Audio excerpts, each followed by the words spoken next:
Alhamdulillahi Rabbil Alamin.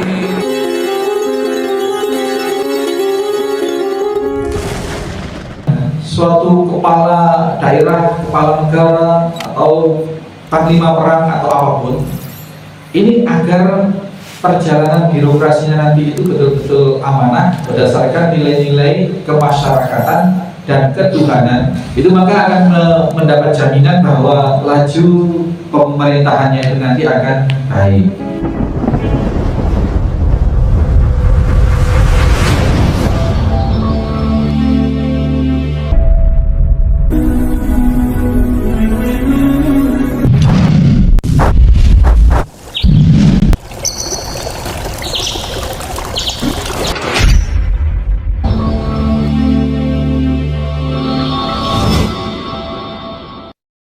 Bismillahirrahmanirrahim. Assalamualaikum warahmatullahi wabarakatuh. Waalaikumsalam warahmatullahi wabarakatuh. Innal hamdalillah nahmaduhu wa nasta'inuhu wa nastaghfiruh wa na'udzu billahi min shururi anfusina wa min sayyiati a'malina. Man yahdihillahu fala mudilla lahu wa man yudlil fala hadiya lahu. Asyhadu an la ilaha illallah wahdahu la syarika lah. Asyhadu anna Muhammadan abduhu wa rasuluhu la nabiyya ba'da. Allahumma shalli wa sallim wa barik ala Muhammadin wa ala alihi wa sahbihi wa mawala. Amma ba'du. Para rawuh, para hadirin, hadirat, bapak-bapak, ibu-ibu, adik-adik, anak-anak sekalian di Aula Yatim Center Al-Firas serta segenap mustami dimanapun berada, rahimani wa rahimakumullah.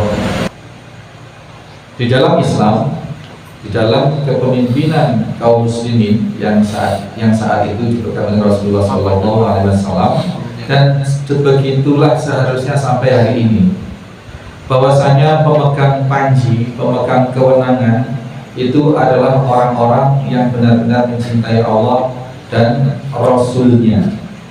Ini bisa kita jadi patokan kalau kita hendak memilih pemimpin, kita hendak memilih pucuk pimpinan. Karena ikan itu, apa istilahnya, ikan itu busuk dari kepala. Ini apa ya, betul ya, saya nggak nama di ikan, tapi kalau sudah viral seperti itu bahwa ikan itu busuk dari kepala, mestinya benar, Pak. Gitu sih. Jadi salah satu indikator ikan itu masih segar atau tidak, konon itu dilihat dari mata ikan itu. Kalau mata ikan masih jernih, masih mengkilat, itu tandanya betul-betul segar. Tapi kalau ikan itu matanya sudah buram, apalagi sudah nyunyut, begitu berarti ini ikan tidak segar. Nah, ini satu pembuktian bahwasanya ikan itu busuk dari arah kepala. Nah, ini dalam hal kepemimpinan, suatu kepala daerah, kepala negara, atau panglima perang atau apapun, ini agar perjalanan birokrasinya nanti itu betul-betul amanah, betul-betul sesuai dengan ketentuan-ketentuan kemasyarakatan yang berlandaskan kepada ketuhanan Tuhan apapun.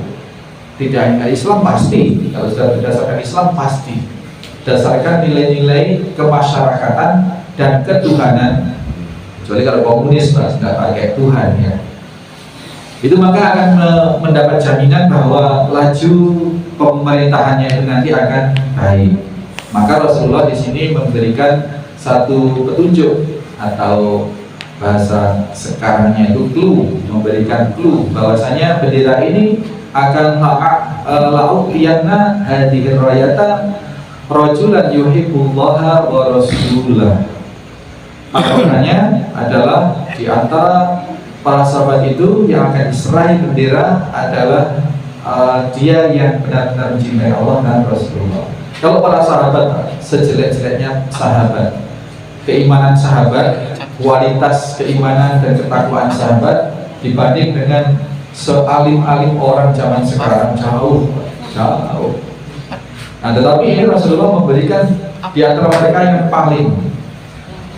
Nah, ini yang menarik ketika mendengar sesuatu itu bahwasanya akan diberikan kepada seorang laki-laki yang paling mencintai Allah dan Rasulnya, kemudian akan diberikan kemenangan. Jadi sudah berapa jaminan kemenangan perang Khaybar ini. Lalu dengan kata-kata bahwa yang akan menerima benderanya adalah orang yang paling cintai Allah dan Rasulnya, Umar itu tertarik. Nah, tertariknya di sini bukan tertarik karena jabatannya, tetapi tertarik karena makomnya, karena makom pemimpin yang disebutkan oleh Nabi itu adalah makom yang sangat istimewa, orang yang sangat mencintai Allah dan Rasulnya. Maka Umar mengatakan bahwasanya yang selama ini dia itu sangat enggan untuk menjadi pucuk pimpinan, untuk menjabat gitu. Tetapi di hari itu, jika mendengar ini yang akan memegang ini adalah orang yang paling mencintai Allah dan Rasulnya, maka dia jadi ingin. Lalu tadi dia menampilkan, dia maju ke depan supaya dilihat oleh Rasul dan supaya ditunjuk gitu. Tetapi ternyata luput. Nah, ini pemegang panji atau pucuk pimpinan kriterianya adalah bukan karena dia banyak uang, banyak memberi bansos, banyak memberikan apa, tidak, tetapi kriterianya adalah dia yang paling mencintai Allah dan Rasul. Artinya kualifikasi pertamanya adalah kualifikasi spiritual, kualifikasi keimanan dan ketakwaan.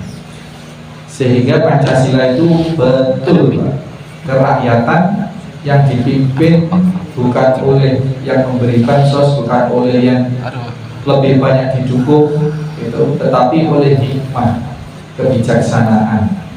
Jadi berdasarkan pertimbangan yang hikmah, pertimbangan yang suci, pertimbangan dari orang-orang alim, pertimbangan dari para ahli ilmu.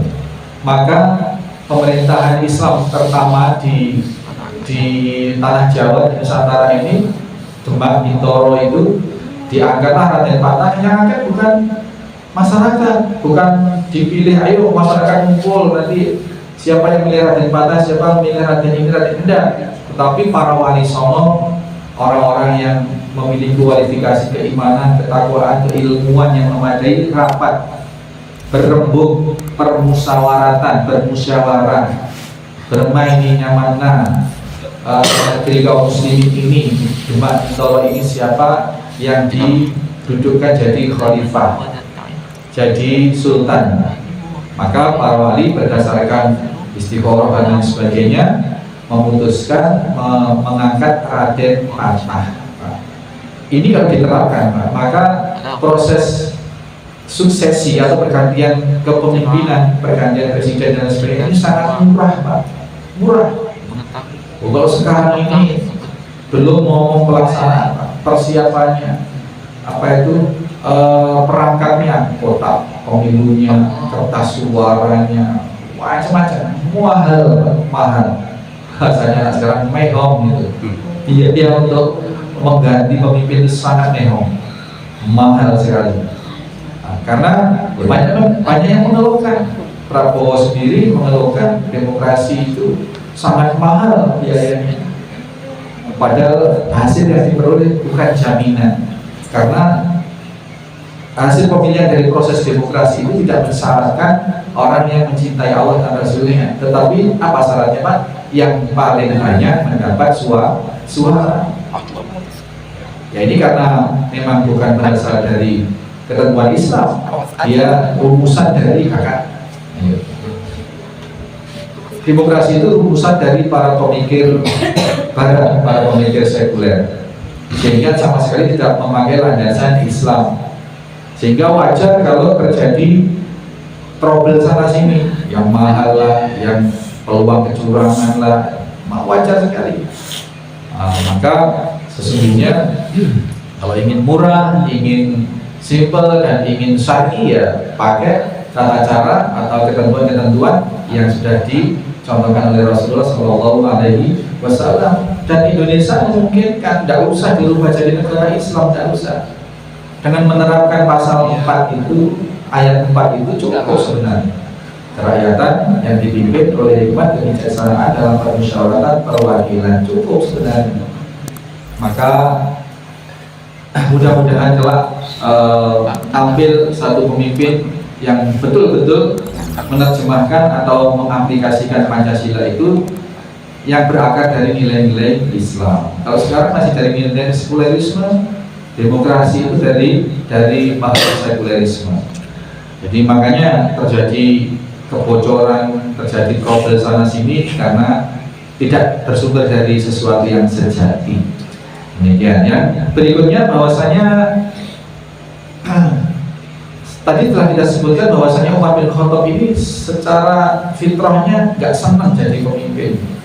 Tapi karena kualifikasi atau makom yang ditawarkan oleh Rasulullah SAW tadi mulia, maka Umar bin Khattab mengajukan diri tapi tidak minta gitu. Hanya nongol gitu, nyengel bahasa kampung saya itu, nyengel nongol supaya terlihat, supaya dikasih peluang.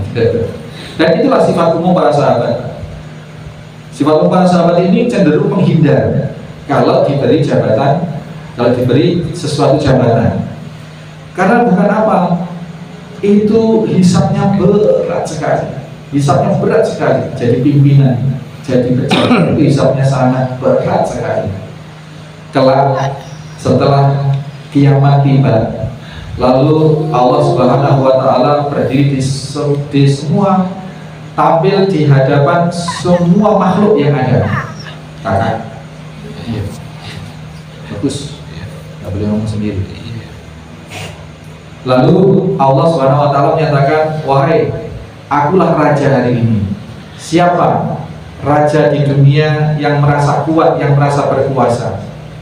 Jadi hal pertama yang diseru atau yang ditantang oleh Allah di hari kiamat nanti adalah para pemimpin, para presiden, para raja, para bupati, para camat, para kepala desa, semua yang memegang tampuk pimpinan di masyarakat itu mendapat tantangan atau maknanya adalah mendapat perhitungan pertama dari Allah Subhanahu wa Ta'ala. Jadi pemimpin, jadi para raja semua nanti, para raja, para sultan, para presiden, sampai para gubernur, semua itu nanti akan berhadapan. Yang dihadapi pertama oleh Allah Subhanahu wa Ta'ala. Assalamualaikum.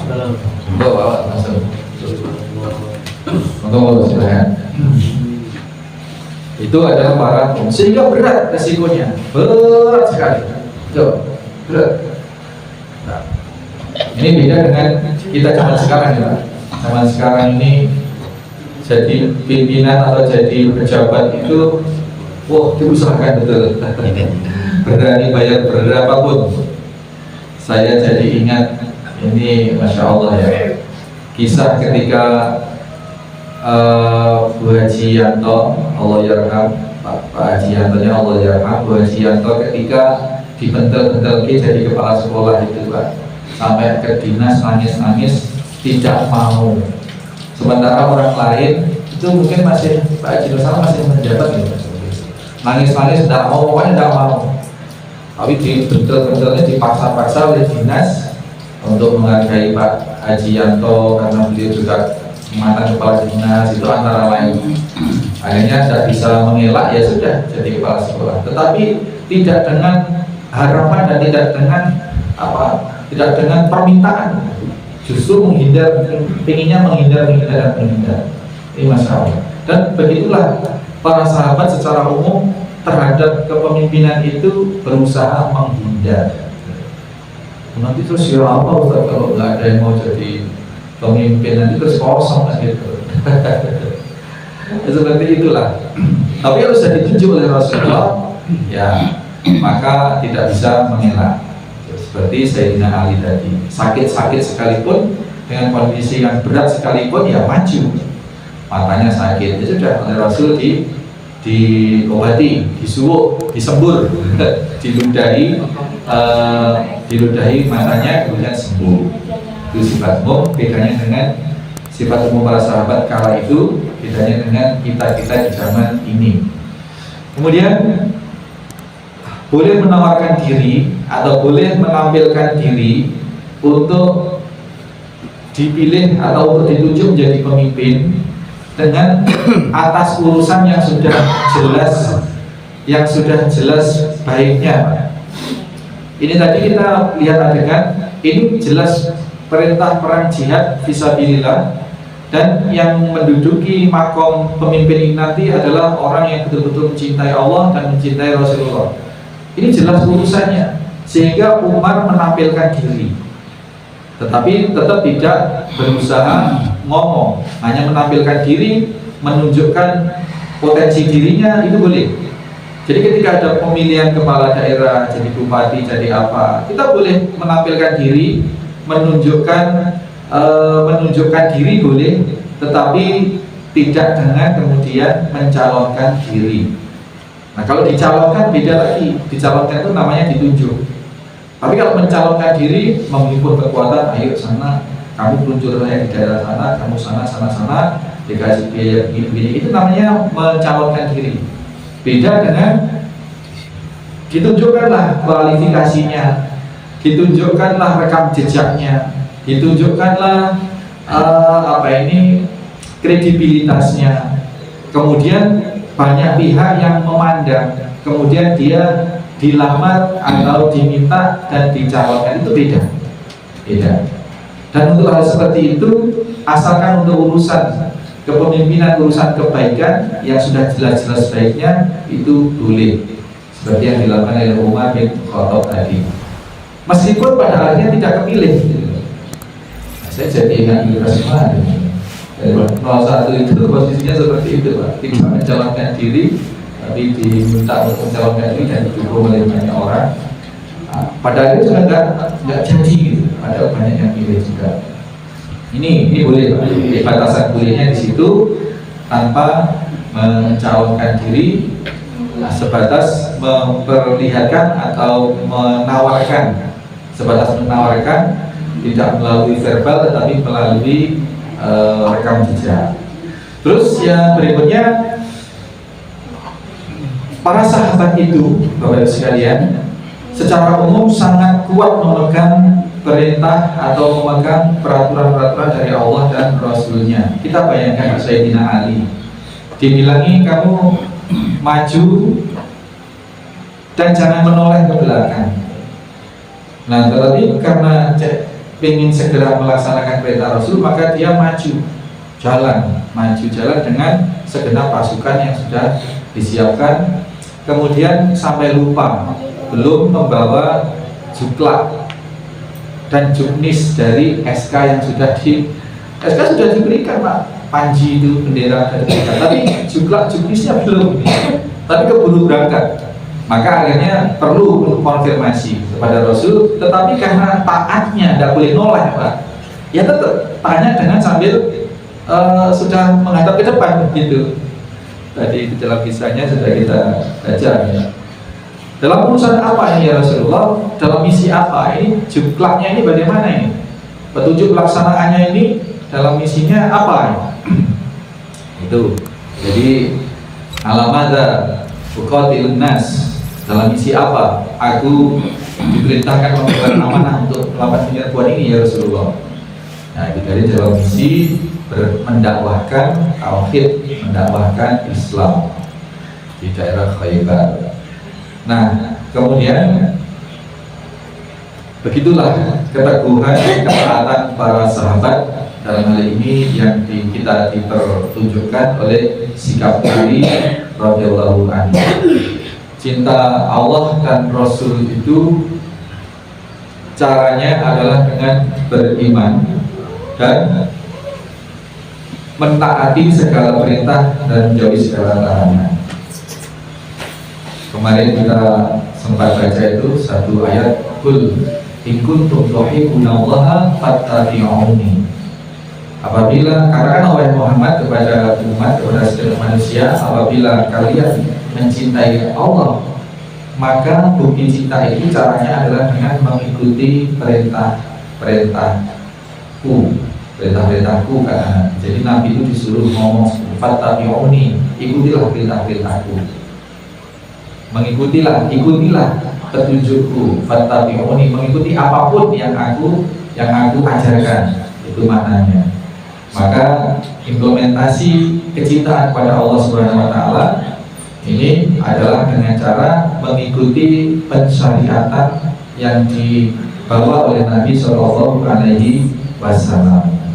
Tidak boleh mencintai Allah itu dengan eling, ya pokoknya saya setiap saat eling sama Allah. Tapi tidak memakai cara ingatnya itu bagaimana, zikrullahnya itu bagaimana. Zikrullah yang paling utama adalah sholat 5 waktu. Itu tidak diterapkan. Pokoknya aku cinta dengan mencintai Allah dengan caranya sendiri. Ini yang bermasalah. Padahal dalam Islam kalau mencintai Allah caranya sudah pakem. Fattabi'uni, tidak boleh ngarang pakai cara-cara sendiri. Itu. Jadi kalau berpegang pada apa yang diajarkan oleh Rasulullah, yakni Al-Quran dan Sunnah, itu adalah tanda bukti cinta kepada Allah Subhanahu wa Ta'ala.